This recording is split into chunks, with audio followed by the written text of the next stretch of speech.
Good morning. Thank you all for coming. So, we'll just jump straight into it. Hi, my name's Tyler, and I have mental health issues. What a bold, huge statement that is to make. And it's scary for me to make in front of all of you, especially considering I don't know that many of you. But it's also really scary for you to hear. And I want to talk a little bit about today why that's so hard to hear. That's just one part of my talk today, but it's a big part of it. But first, we've got a big number, 25%. And here at Atlassian, we do love our big numbers. This particular one is the amount of people in the world, according to the World Health Organization report done in 2011, that have, are, or will suffer from mental health issues at some point in their life. That's 1 in 4 people.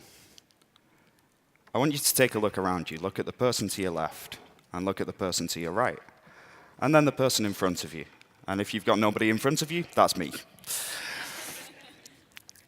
1 in 4 of those people will suffer from some sort of mental health issue at some point in their life. Now let's give that number a little bit of context. Of an estimated 8 billion people in the world, that means that 2 billion people will have this in their lives. Of an estimated 2,000 people within Atlassian, around 500 of those will deal with this at some point. And the average American family size in the USA is 2.6 people. 20 families would make 52 people, and of those 52, 13 will suffer from a mental health issue, which averages 13 out of every 20 families, more than half. Those are some huge numbers, and I'm going to give you just a second to absorb those numbers. It is a lot to take in. I am going to try and give you a little more understanding around the subject today, and I hope you walk away feeling like this was worth your time and that you learned something. I'd like to start by telling you a little bit about myself, my story, and how it affects my everyday life. To help you understand my situation, I'd like to share with you all 3 of the diagnoses that do affect my everyday life. The first diagnosis I ever had was bipolar disorder. That means I have mood changes, and they can last anywhere from a week to 3 months. Those mood changes go from highs to lows. That's how it's commonly known. But that gives a bad perception of what actually happens. To give you a little more understanding about what I mean, when you're on a low, it's like dealing with a depression. And a depression isn't necessarily feeling sad, or feeling unhappy, or just not able to do things. It feels like there is no emotion. When you're supposed to be feeling happy, you don't feel happy. When you're supposed to be feeling sad, you don't feel sad. When you're supposed to be feeling grief, you don't feel grief. But on the other side of that, there are the so-called highs. And in the highs, it is the complete opposite. It's an amplification of emotion. So when I'm on a high, if I'm feeling happy, I'm feeling 3 times happier than maybe I should. But that doesn't just apply to the happiness and the energeticness. It applies to everything. So sadness and anger, fear, grief, guilt, all of those things are amplified by 3. So think about the happy times. Think about how happy you felt, and then times that by 3. And that's a fairly normal day for me.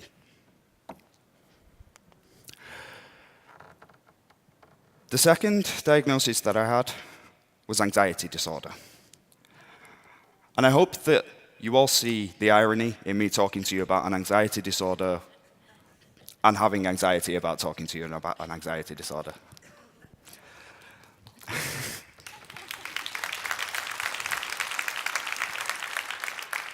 Thank you.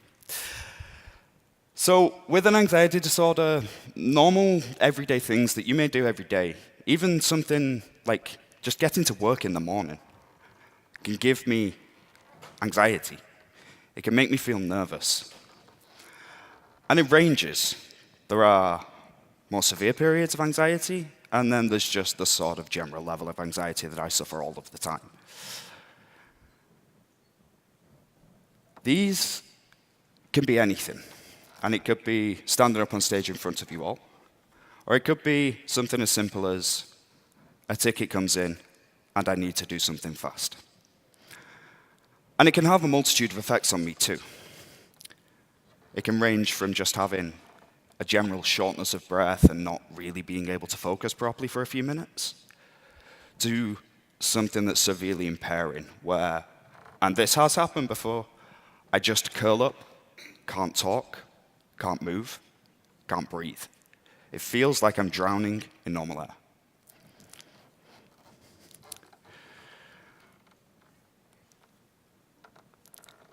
Finally, I suffer from seasonal affective disorder, with the appropriate acronym of SAD.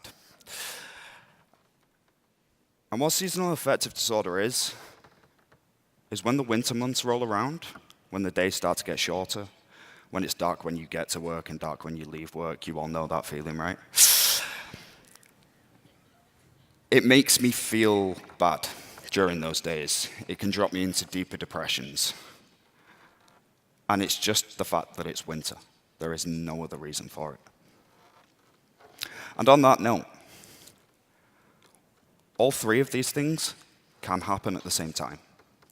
If I'm on a low with bipolar, if I'm anxious at the same time, and it's in the middle of December, all three of these things can all hit at once. Those are the worst days.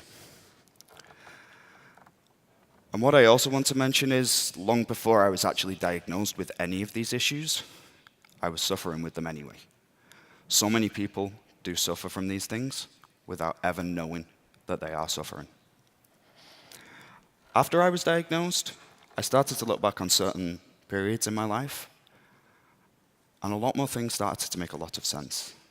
The emotional reactions that I had to certain situations, the absence of grief with a family death, the fact that I couldn't take the exams that I needed to take properly because I couldn't breathe. All of these things made a lot more sense. In addition to that, I also have to be very mindful of these things. Just because I have a diagnosis, it shouldn't be an excuse. If I just don't want to do something on a certain day, and I'm sure you all have days like that, right? You get to work, you don't really want to do anything. That's just a Monday morning for most of us. If those things happen to me, I have to be very careful not to attribute them to what I am going through. It's a very boy who cried wolf situation, where if I do suffer from those things, I want people to understand the reasons that I'm not doing the work properly, or the reasons that I don't want to talk to people so much. I want them to understand that that is affected by this stuff, and not just use this stuff as an excuse for when I can't be bothered. So on that note, I'd like to talk you through 2 days in my life. Not any specific days, just 2 very general days. A good day and a bad day. Let's start with a typical good day. I wake up in the morning, and I feel great. I don't struggle to get out of bed. I generally wake up really early, and I'm up, I'm about, I'm energetic. I'm feeling good about the day. And then I get to work, and it's really easy to motivate myself to do work, even before coffee, which is amazing. Talking to everybody in the office is really easy for me too. I generally walk through the floor, I'll catch some people, I'll ask them how their weekend was, I'll have a really good chat with them. It also becomes a lot easier for me to get through my work at a faster pace. And then, just general social life. It's really easy to hold conversations for me, whether that's with friends or family, or even colleagues. There's low anxiety in those days, in general. And I don't mind going out for a few beers after work with colleagues. And then in the evening, I get home, maybe after a few beers, and I feel creative, I feel motivated, energetic. I play video games and I find new things. I draw, I play music. I feel like I can do all of those things. And then at night is the bad side of things. When I'm feeling like that, I do struggle to sleep. It's not unusual for me to get 3 to 4 hours sleep a night. But then we go back to the start, and I wake up, and I have all of the energy again. I don't ever really feel mentally tired whilst I'm going through good periods. However, physical tiredness is a thing that comes on. When you go for 3 weeks with only 3 hours of sleep a night, on average, that really wears you out. And now, I'd like to talk about the other side, a bad day. As I mentioned already, there's a lot of things that can put me on the path to a bad day, whether it's anxiety, a low cycle in my bipolar, or just being winter. In the morning, I struggle to wake up. Getting out of bed is a very difficult task. Even more difficult than when I just need coffee. I get to the office, and even putting my pass to the door just to open the door in the morning gives me a feeling of anxiety. I don't want to talk to people. I have a nice big pair of noise-canceling headphones, and I just wear those. I walk through the office. I don't really want to talk to people, and even when I do talk to people, if I have to talk to people, they need me to do something, it frustrates me quite easily. And my frustration can project onto other people too. That also affects my personal life. I tend to push people away. I don't hold conversations very well. It just becomes difficult to, I don't want to say be a functional human being, but it is difficult to even have normal friendships. And then when I get home in the evening, I just lack creativity. I lack motivation to want to do anything. I get home, I lie down, I don't even put TV on. And then at night, I sleep a lot. It's not unusual for me to get 10, 12, even 16 hours sleep on a weekend day. And then wake up, stay awake for an hour, I just want to go back to sleep. So that's a typical bad day for me. What I'd like to talk to you about next is how Atlassian helped me with all of these things. In February 2015, I turned up to the Atlassian office in Amsterdam. It was a small converted townhouse on the canal, a very beautiful place. Not very good for an office when you needed to drag 24 cans of Coke up 5 flights of stairs, but these things happen. For my first day on the job. I'd like to tell you the story of my first week because it was hilariously intense and I've never had a week like it since. The first day I got there, we'd had a security issue over the weekend. So the guy that was supposed to be training me was very busy patching security holes. I got given my laptop and said, there you go, get on with it. In addition to that, I had 11,000 emails in my inbox.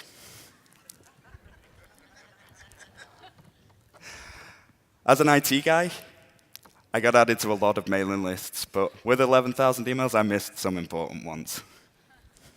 And then on my third day on the job, after getting that down to about 3,000 emails, all of the leaders within Atlassian turned up into the room and asked the guy that was training me, are you coming to look at new office locations with us? At which point he said, no, that's what we've got that guy for, and pointed at me. It's a good thing that I was on a good cycle in bipolar at that point. It really, really is. Because after that week, if I was having bad days, I wouldn't have lasted. I've never had a week like that since at Atlassian, and it was definitely a baptism of fire. But that's the Atlassian way. Within a few weeks, what I would discover is that that's not completely normal. It's usually just a touch more relaxed than that. And the company that I was working for was quite opposite to an ordinary place. Just a couple of months in, I read a post on our internal Confluence instance that was shared with all staff. And it was a post that touched on a topic dear to me, about sexuality in the workplace. And the post was very, very open. It had a lot of things in there that may be quashed in other companies, but here at Atlassian, somebody was talking about it. And it wasn't just the person that was talking about it. It was the comments underneath. Everybody was so supportive of such a sensitive issue. Even if they didn't necessarily agree with the poster, they had a civilized discussion about it. And I realized that this was a place where we don't quash sensitive discussions, we promote it actively. Not just because of the content, it was an incredible read just in general. Because on this wide open platform, something so personal and sincere was shared and discussed in such a civilized way. So, of course, I had an idea. 5 months after starting with Atlassian, I decided that it was my time to use that platform. To use the platform in the same way that I'd seen it used, but for a different subject. For what I'm here to talk to all of you about today. To talk about mental health. Being a bit of a writer myself, if you could see my presenter notes, they are gigantic. Yeah, being a bit of a writer myself, I'd already written a few blogs within Atlassian about my first few weeks, how it was going, how I felt being an Atlassian. In fact, I did one every 4 weeks. I did one when I started, 4 weeks in, 8 and 12 weeks in. And that had gotten some following, and it had made people want to see more of what I was writing. So I wrote about mental health issues, and what I didn't expect after writing about that, only 15, 20 people were following me at that point. But it was an outpouring of support. It became the most popular post on our internal Confluence instance, and so many people commented on it. Commented it in a wide open environment where everybody else can see, telling me, telling everybody, they suffer from the same things as me. And everybody within Atlassian could see that. What not everybody in Atlassian could see was the amount of private messages I got, and the emails that I got, and the people that came to talk to me face to face, to say thank you for talking about a subject like this. After I shared that initial story, it launched a huge community of people around me. Because nobody had ever talked about this within Atlassian before, and they wanted somebody to do it. And so I carried on writing. I did a 3-part series, and then I left it for a little while. And about 12 months later, we had a new HR business partner start. Now, I meet everybody within Atlassian in the Amsterdam office on their first day. And while I'm showing them around Confluence, I show them what my blog looks like.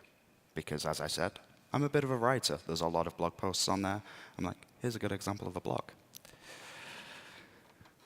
And our HR business partner said, it's been a year. Would you like to talk about it again? And if you would, I'll happily support you with that. So I posted something else. It was a year later, and I talked a little bit more about the issues that I was suffering from and how Atlassian had changed that within just 12 months. And then I was contacted to share my story outside of Atlassian on blogs.atlassian.com. Some of you may have read that post.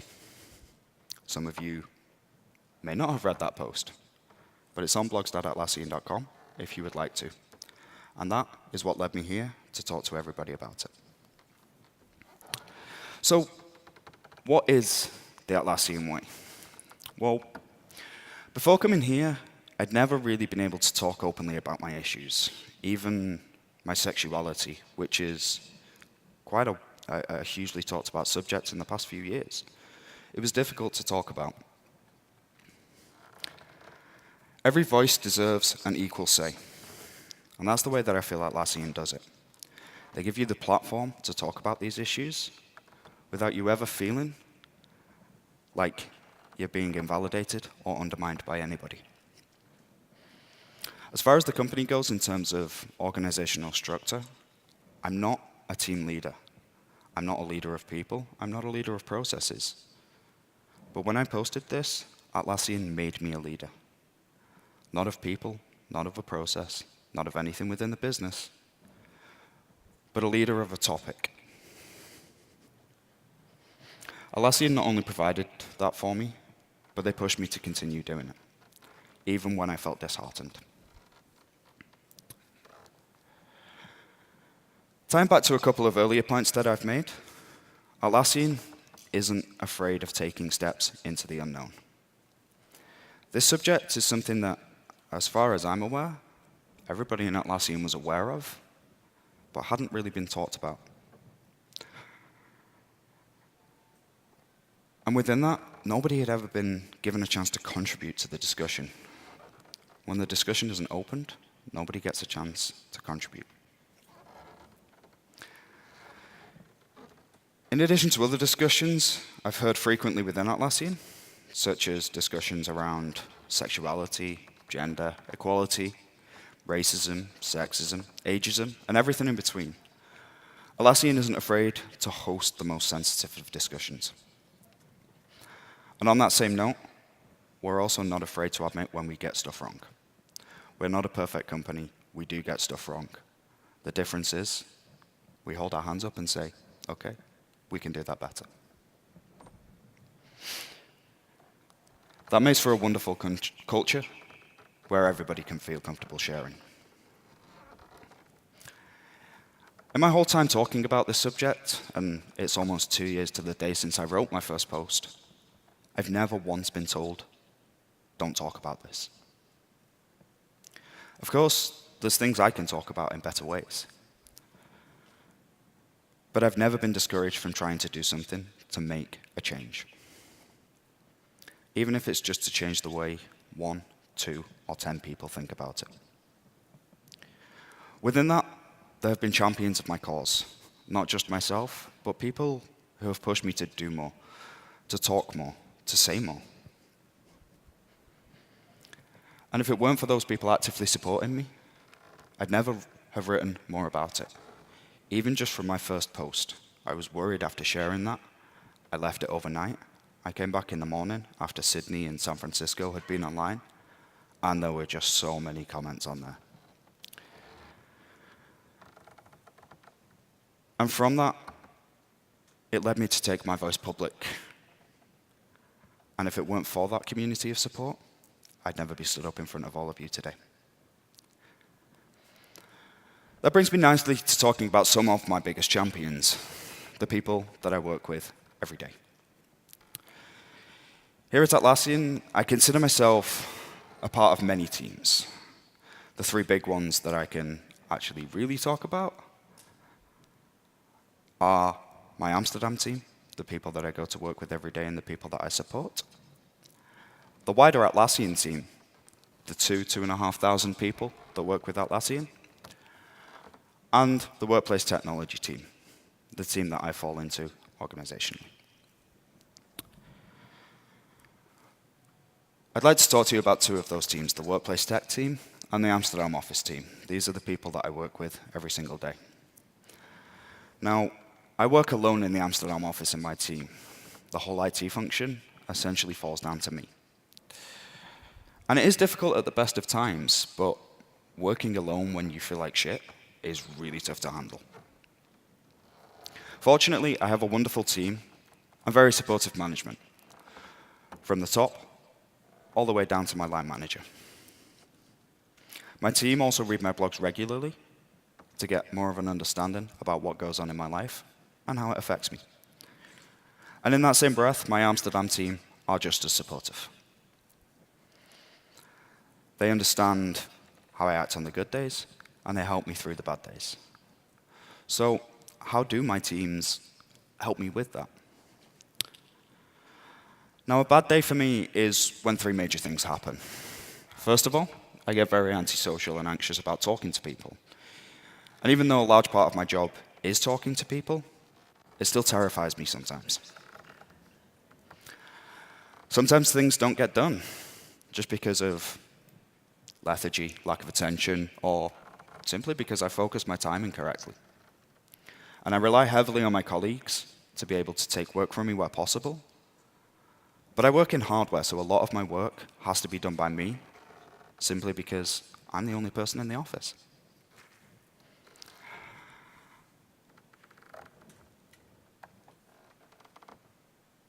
My Amsterdam team understand that these 3 points affect me, and a good day is the very opposite.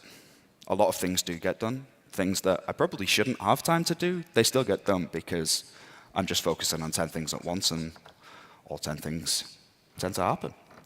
I'll happily talk to everybody and anybody, and I start to complete my own work and then take other people's work from them if I can.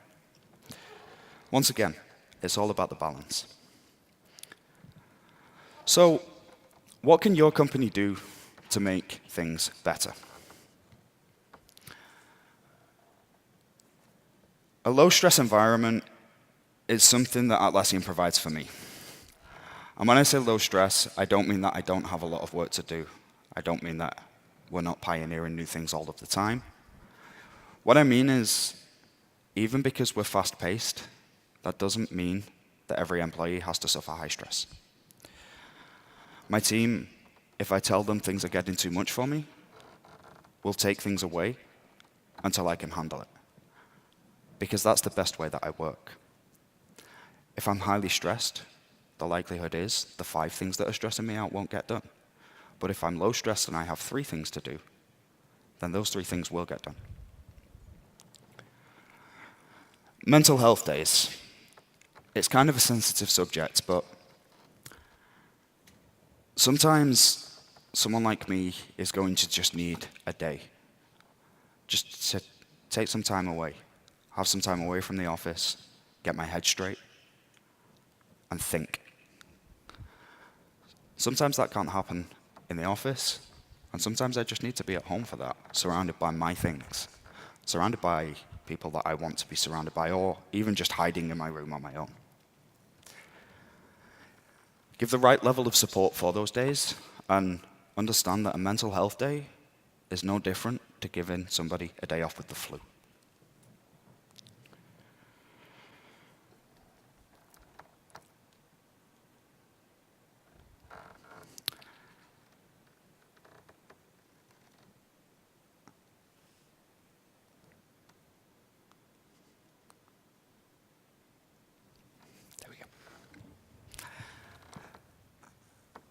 Pressure. It's kind of a big one. Don't try and pressure somebody with issues to talk to you. If you constantly ask me, are you okay? The likelihood is I'm not going to want to tell you whether I'm okay or not.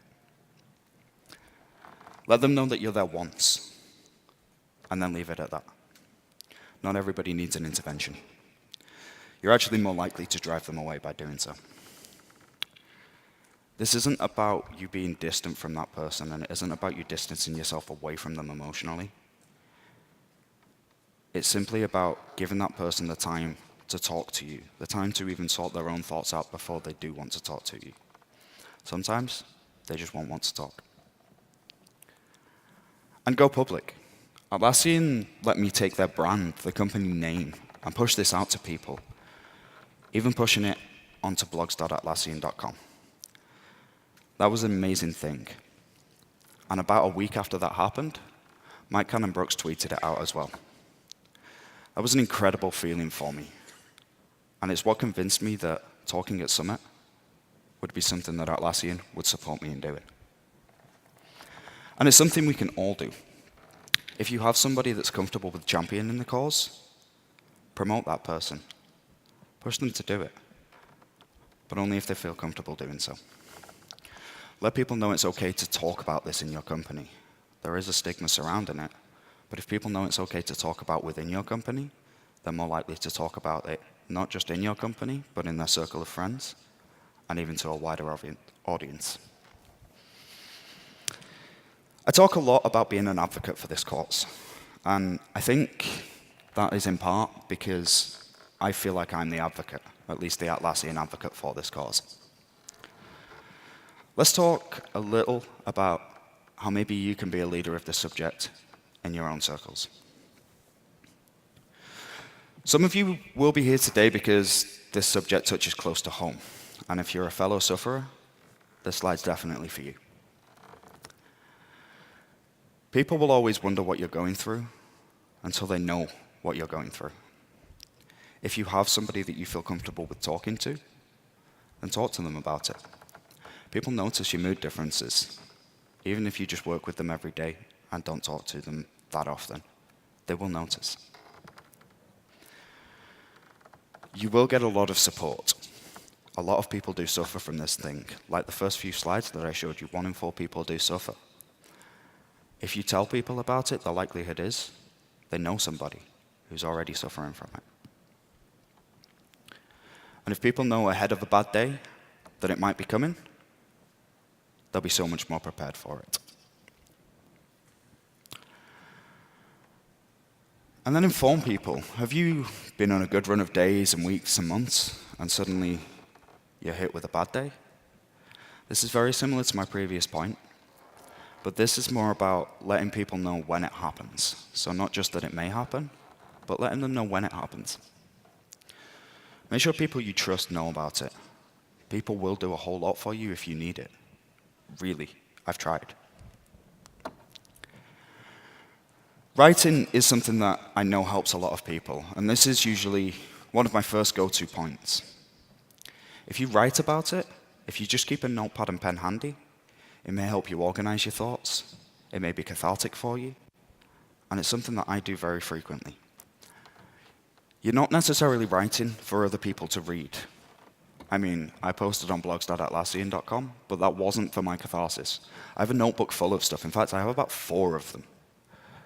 And they are completely full of stuff that I've never read since.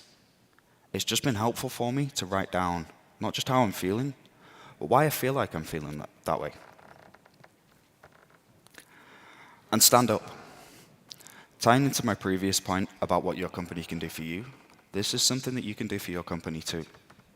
If you're comfortable talking about this subject openly, and you feel that you have the right people in the right places that will support you, then take a public stand. Start just with your team, or even a few friends, just people around the office. And then your company, and then who knows? Summit 2018 is coming up. There is still a stigma, and we need to work together as a team to remove it.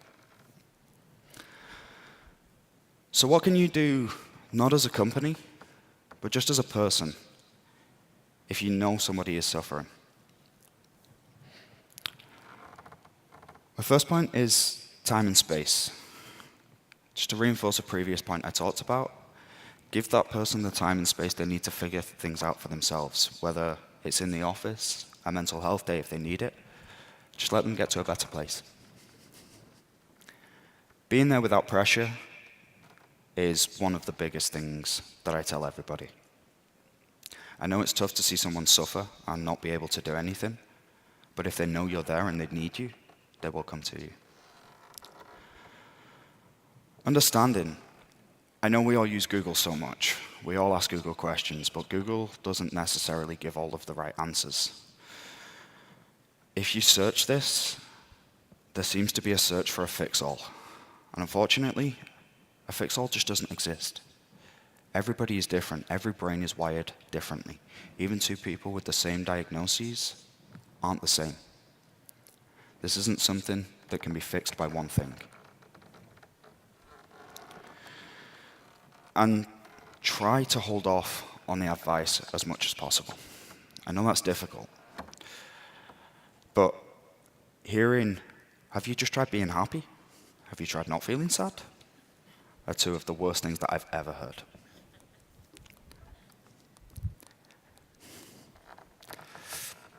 Cool.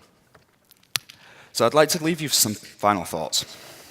I'm just one of many, many people in the world that has mental health issues, that will have mental health issues, or that has had mental health issues. And I'm absolutely sure that I'm just one of a few people, whether you know it or not, that I'm just one of a few people that you may talk to that suffer from this. You may not see it straight away, you may not ever see it, but that doesn't mean it's not there. I constantly battle every single day just to be the person I am, the person that stood up in front of all of you. And amongst all this, there's still a stigma surrounding mental health. And that's the big reason that I wanted to talk to all of you today. Not to throw it in your face, but more to show you I'm just your normal everyday guy. I've talked to some of you while I've been here. I don't think any of you would have noticed that I have these issues if you just talked to me for 10 minutes without me telling you about them.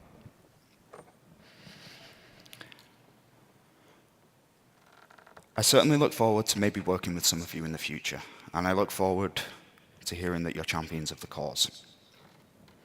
I hope that you have learned something about mental health today, and I hope that we can do more to tackle it for people in the future. We have the opportunity to pave an easier path than the misunderstood, frowned-upon path that I've had to walk. Atlassian is a beacon of change for the better, and within our mission of unleash the potential in every team, I'd like to unleash the potential of every single person in this room today to make a change for the better. Thank you very much for your attention. We have about 5 minutes left if there's any questions.